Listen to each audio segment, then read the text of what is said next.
Are you ready to elevate your fantasy team? Here is Joey the Tooth with your IDP update. If it's not IDP, it's not fantasy football. All right, welcome back everybody to the IDP update. We are doing a week 3 review. Sorry I missed you all after week 2. It was just too devastating for me to come back. It was a horrible week. Injuries all over, offensive, IDP. It was heartbreaking. And I was just incredibly tired. So sorry for missing week 2. I suppose you all did well. I had made a suggestion to listen to IDP guys, of course. I even made a suggestion to listen to Mike Waller, and I do have some news that he hit on pretty hard was Tracy Walker. All of you people who, including myself, had Tracy Walker pinned as a top IDP player this year. He played 100% of snaps, 100%. Mike called it. He had 11 tackles. Let's just hope the pedal is to the metal for Tracy Walker, because I think otherwise Matt Patricia was gone. How do you play Will Harris over Tracy Walker after the season he had and how well he plays when he's on the field? Like, you can see the talent difference. So good call, Mike. Smooth jazz. Good call. Today we'll cover some of the injuries from week 3. There was a good amount and some pretty big names.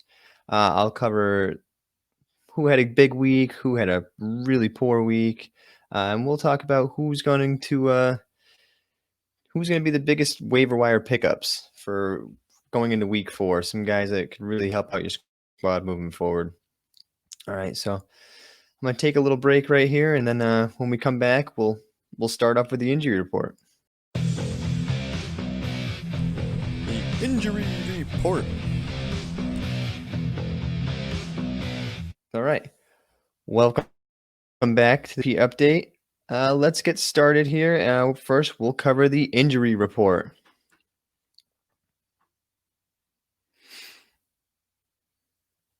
All right, to start, we have a couple of big names. Chase Young left the field with a groin injury and could not return, did not record a single statistic week 3.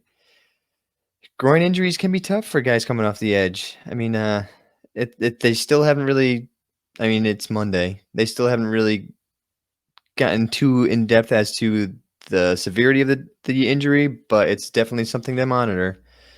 Montez Sweet, bump it up. I'd say another guy who could probably get a bump, who normally would, is going to miss some time himself, is Matt Ioannidis. He left the game as well in the first quarter.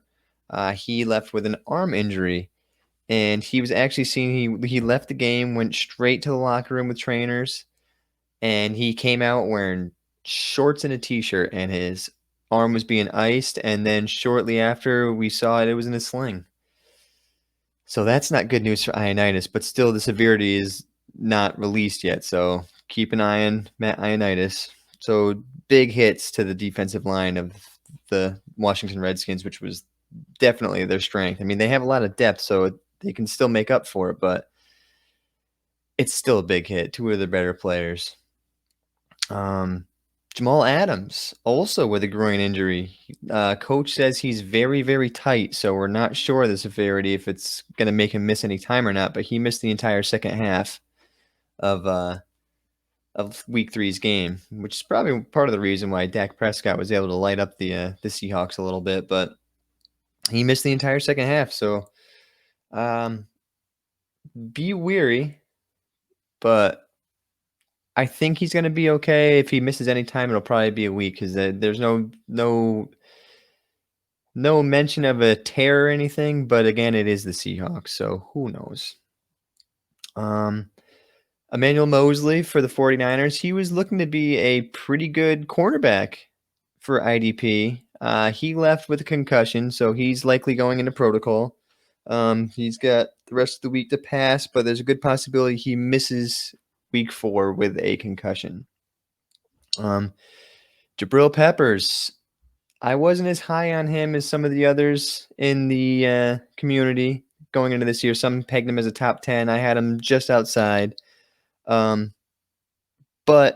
after a slow start, he ended up missing most of the game against the 49ers with an ankle injury. He never came back. He never re-entered the game. So that's another one you want to monitor.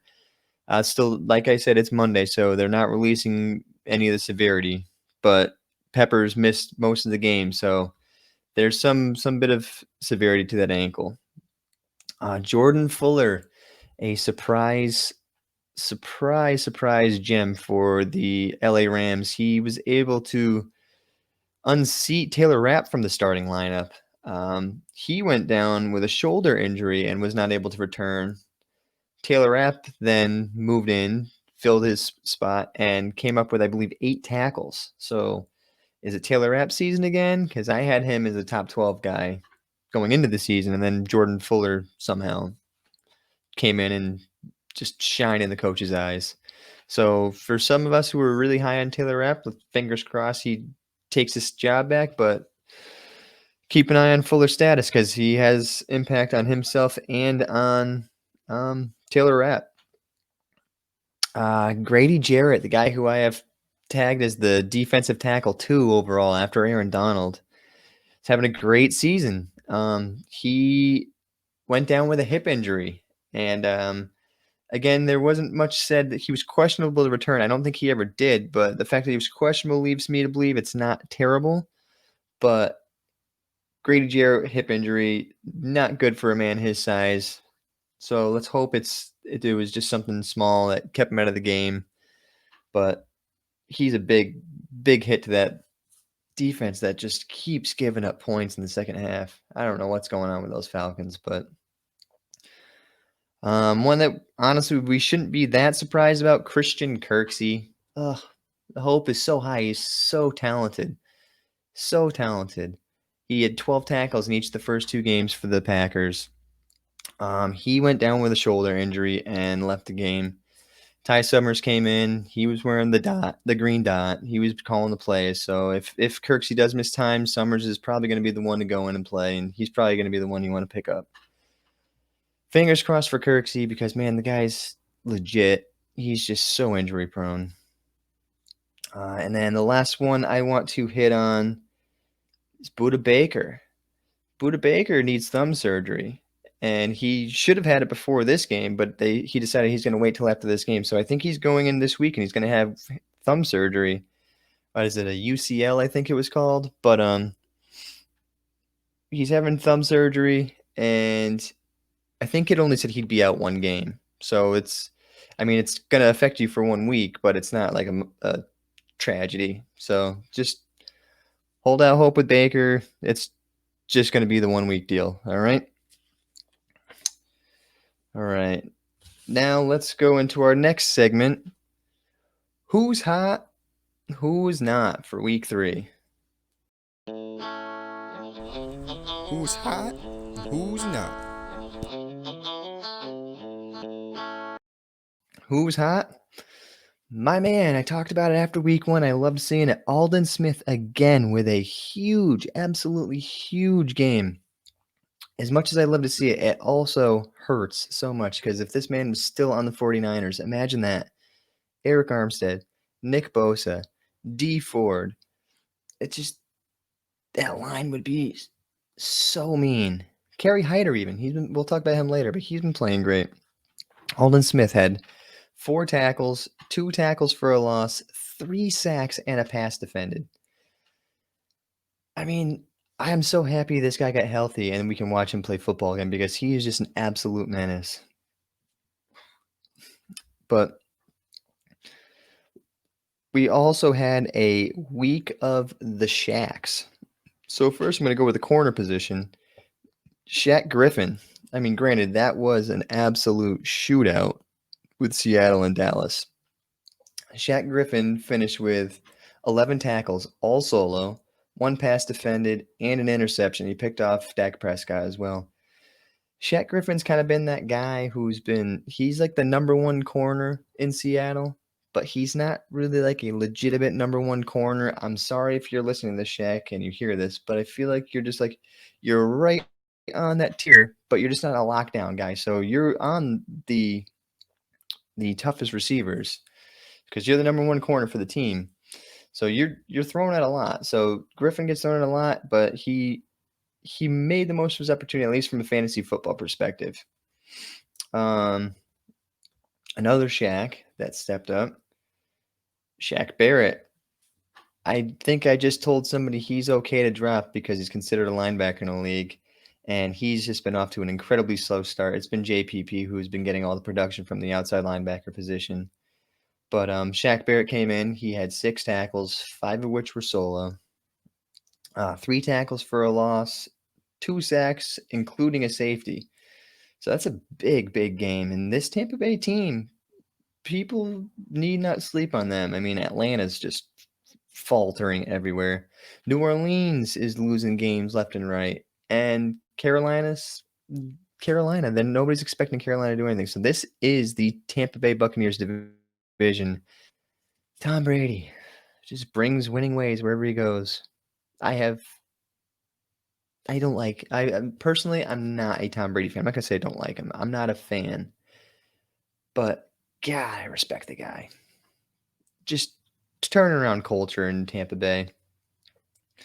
The third Shaq, who had a huge game, was Shaq Thompson of the Carolina Panthers. Shaq Thompson had 13 total tackles, 8 solo, 2 passes defended, a forced fumble, and a fumble recovery. Now, Shaq Thompson, he's had a pretty good season. Everybody's hoping he was going to have another breakout. I mean, we've been waiting Shaq Thompson breakout. We've been waiting for it. I mean, he's had good seasons. He broke the 100 tackle mark last year. He had some huge games, but it feels like he's always just been on that cusp of breaking out, and it hasn't happened. So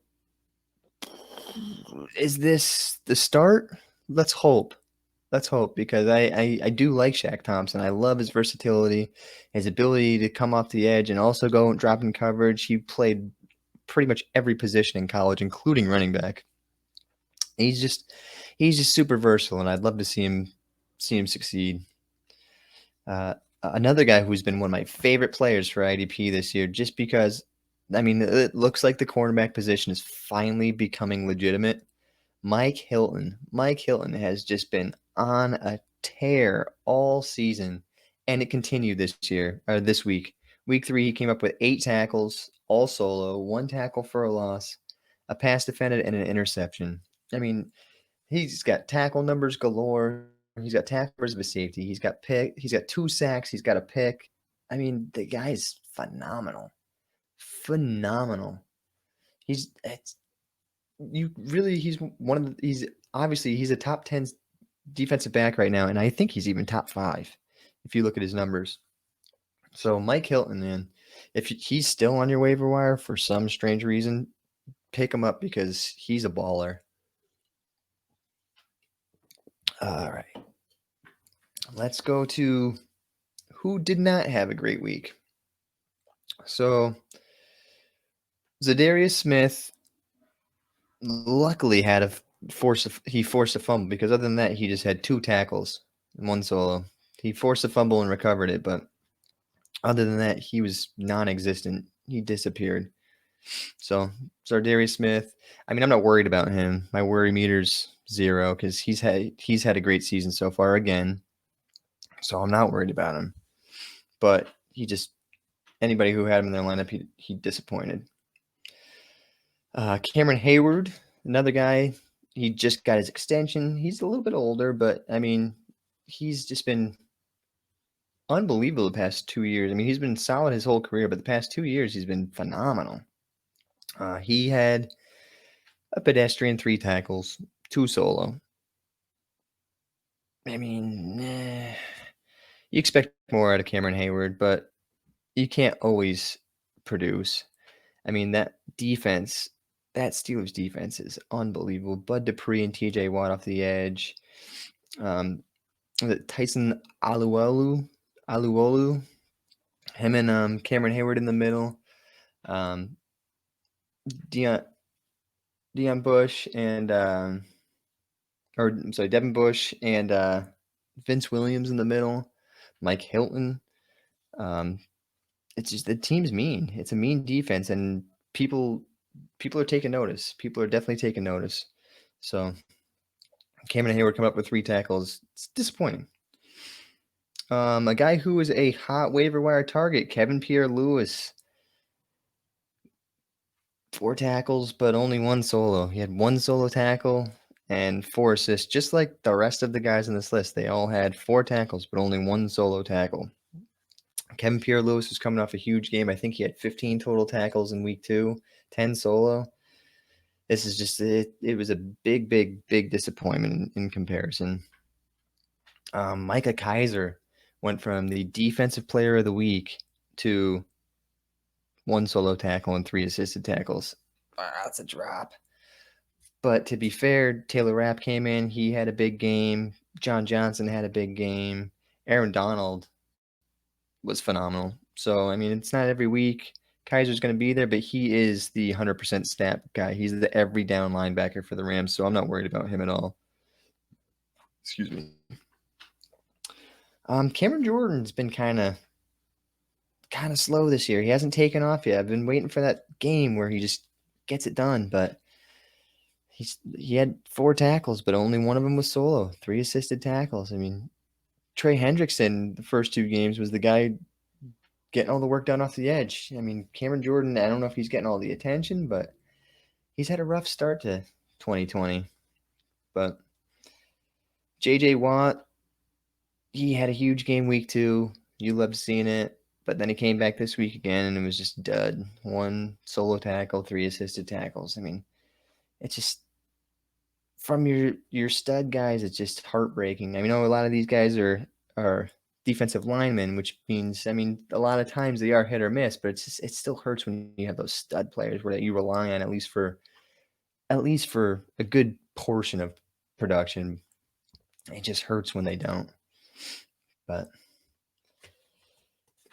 all right, I got a pretty decent waiver wire list, so let's get to waivers. Waivers.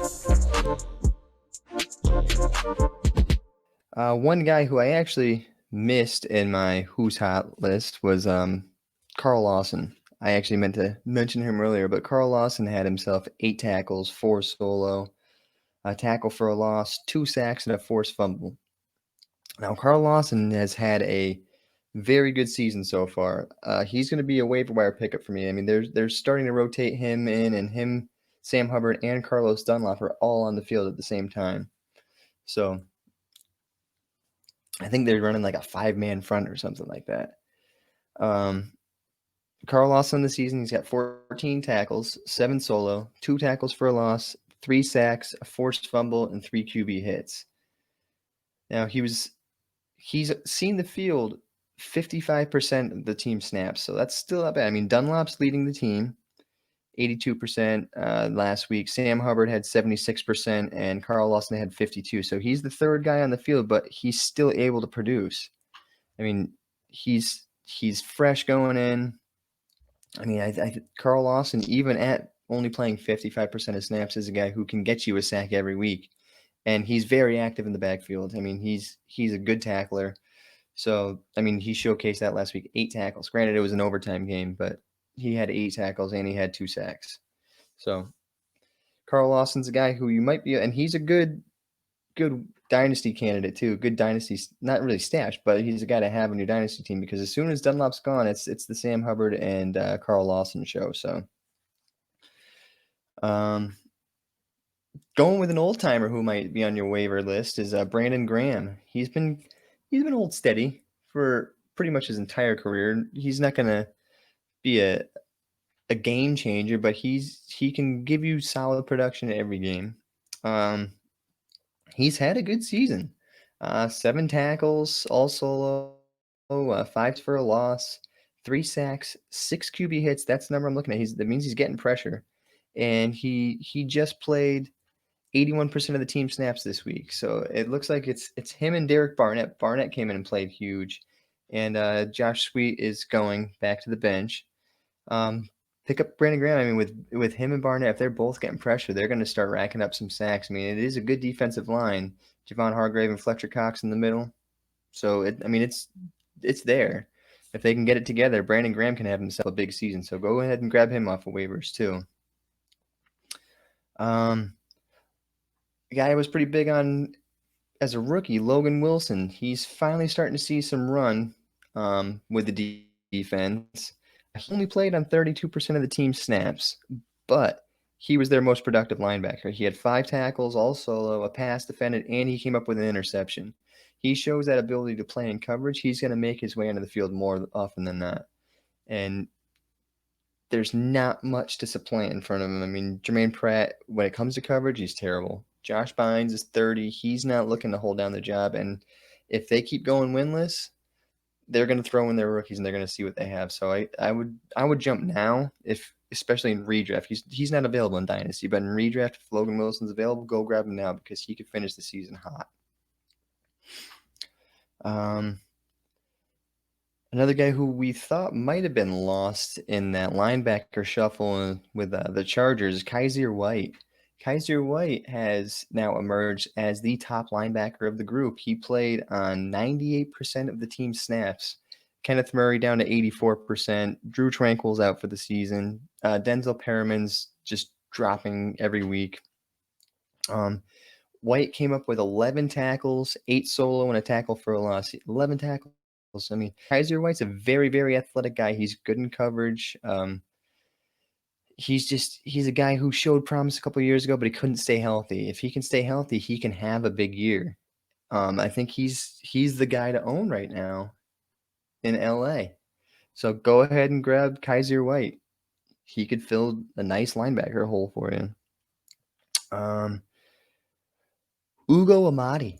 He's a free safety, pretty much playing the nickel slot. So for Seattle.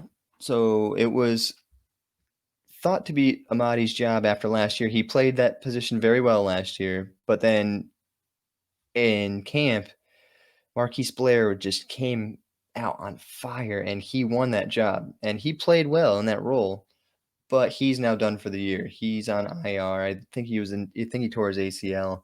And Amadi came in and he filled in for Blair in week 2, and he had 8 tackles and a tackle for a loss, I think in 64% of the team snaps.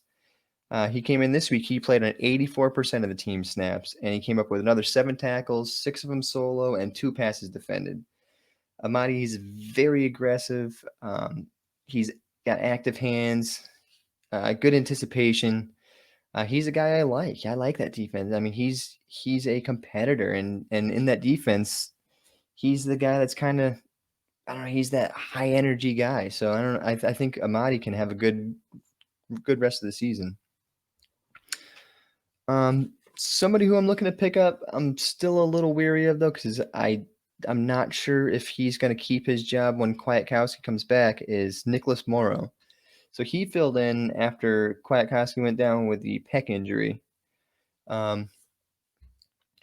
Morrow has been great since he came in, though. Week 2, he started last week. He had 7 tackles and an interception. This week he played 100 every single snap, every single defensive snap. He had 9 tackles, 7 solo. So I mean, he's outplayed Corey Littleton both weeks. So I don't know if it's just knowing scheme fit or if Littleton's just doing too much of commanding the defense, but Morrow's been in there and he's been outproducing Corey Littleton. So he's actually been the most productive linebacker for the Raiders this season. And he's only started, I think he started week 2 games, but even so, I mean, Morrow's he's looked really good. He looks like somebody who's matured and who has stress in his career. So maybe he takes that job from Kwiatkowski, unfortunately. I mean, I had a lot of high hopes for the guy, but you can't really take somebody out who's been holding down your defense. So I pick up Morrow with hopes that he can keep the starting job, but knowing that Kwiatkowski could come in and take it back. So it's kind of one of those, you do it with high hopes, but don't be let down if it doesn't work. More of a dynasty stash. is Michael Walker for the Falcons.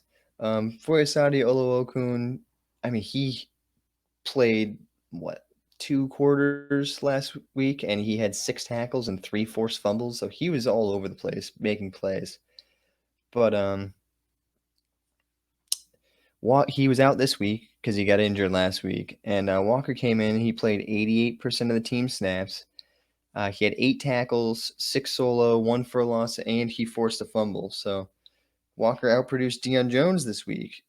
I mean, so Oluokun, after playing so well last week, he probably comes back and wins his job. But Walker has shown enough promise that if once Oluokun's rookie contract's up, that Walker could just step in possibly if they don't want to pay up to keep him. So dynasty stash, Michael Walker. And if Oluokun misses this week, he's definitely somebody to start and fire him right up. And Nasir Adderley, safety. I mean, he was a guy who had huge promise coming into the draft last year. He was that small school guy, ball hawk type of deal. He had some big promise. He was drafted by the Chargers. The Chargers went with Adrian Phillips last year. You hope for Adderley. Adderley got injured too. This year, it was supposed to be Derwin James and drawing a blank, but both got injured. Derwin James again out for the season. It hurts. Rayshon Jenkins in, and now Adderley as well. Both played well this week, but Adderley, I'm looking at his snap percentages.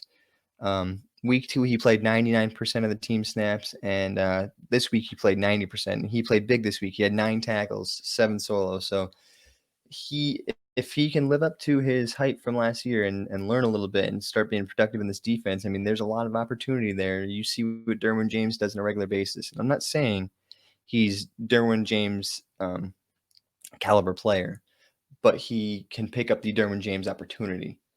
So Adderley's a guy, I mean, he's kind of overlooked because of that linebacker shuffle. Everybody's trying to figure out who's the linebacker to own.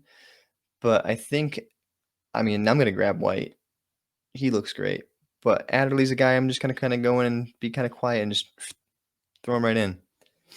But other than that, it's been a really rough start of the season with injuries and just people not producing, and everybody wants to say, why do they do off-season camps? Why do we do preseason? This is why, folks.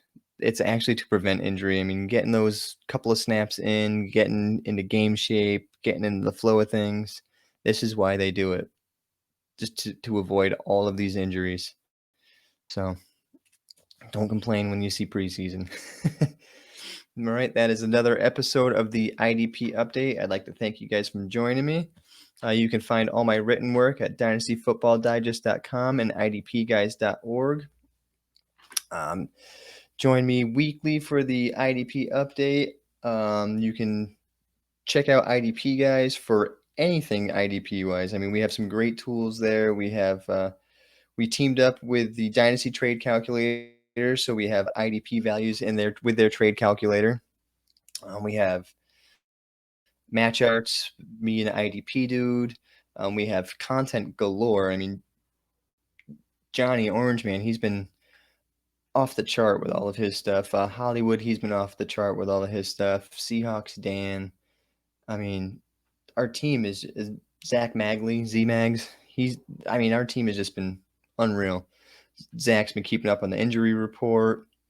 Kyle K-Belf, he's been unreal with his waivers. I mean, that's a big undertaking, especially so far this year. The waiver wire articles and getting them out as early as you can. Kyle, big ups to you for that, man. So the whole team, I'm very proud to be part of the IDP Guys team. So make sure you subscribe to IDP Guys. We have great tools coming forward too, including player projections for next year. Me and Lanny, Sean Lanigan, we are working on that as we speak, coming up with some good formulas and projections. So that'll be something to help out with a new tool we're coming up with for next year. So until next week, see you guys later. Thank you very much for joining me again, and I'll see you next week. This has been a collaboration between the Big 3 Network and the Writer Digest Network. Follow at Big 3 Network on Twitter to find more great audio podcasts, and subscribe to the Writer Digest Network on YouTube for tons of league-winning fantasy football video shows.